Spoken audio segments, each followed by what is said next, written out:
Hello दोस्तों, मैं हूँ तुम्हारा दोस्त चीकू मंकी। आज मैं आप लोगों को एक नई कहानी सुनाने वाला हूँ दोस्तों। ध्यान से सुनना। बहुत पुरानी बात है। एक जंगल में दो पक्के दोस्त रहते थे। एक था गीदड़ और दूसरा था ऊंट। गीदड़ काफी चालाक था और ऊंट सीधा सा। ये दोनों दोस्त घंटों नदी के पास बैठकर अपना सुख दुख बांटते थे। दिन गुजरते गए और उनकी दोस्ती गहरी हो गई। एक दिन किसी ने गीदड़ को बताया कि पास के खेत में पके हुए तरबूज हैं। यह सुनते ही गीदड़ का मन ललचा गया। लेकिन वो खेत नदी पार था। अब नदी को पार करके खेत तक पहुंचना उसके लिए मुश्किल था। इसीलिए वो नदी पार करने की तरकीब सोचने लगा। सोचते सोचते वो ऊंट के पास चला गया। ऊंट ने दिन के समय गीदड़ को देखकर पूछा, मित्र, तुम यहाँ कैसे? हम तो शाम को नदी के किनारे मिलने वाले थे।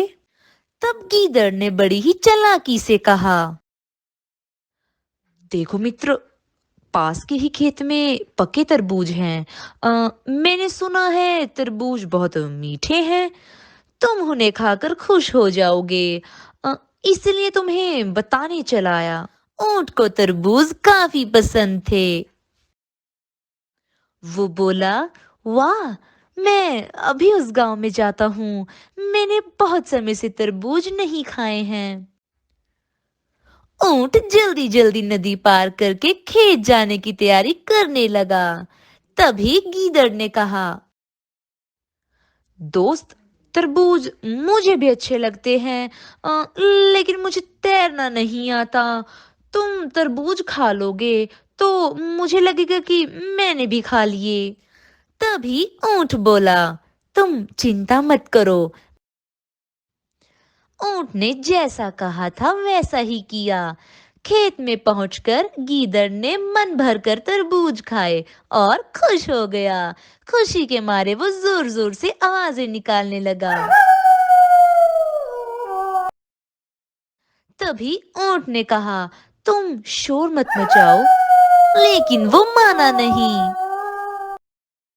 गीदड़ की आवाज सुनकर किसान डंडे लेकर खेत के पास आ गए। गीदड़ चालाक था, इसीलिए जल्दी से पेड़ों के पीछे छुप गया। ऊंट का शरीर बड़ा था, इसलिए वो छुप नहीं पाया। किसी तरह अपनी जान बचाते हुए ऊंट खेत के बाहर निकला। तभी पेड़ के पीछे छुपा हुआ गीदड़ बाहर आ गया। गीदड़ को देखकर ऊंट ने गुस्से से पूछा, तुम क्यों इस तरह चिल्ला रहे थे?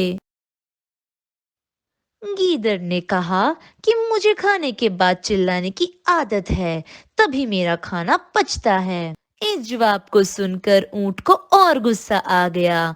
फिर भी वो चुपचाप नदी की ओर बढ़ने लगा। नदी के पास पहुंचकर उसने अपनी पीठ पर गीदड़ को बिठा लिया। इधर ऊंट को मार पड़ने से मन ही मन गीदड़ खुश हो रहा था।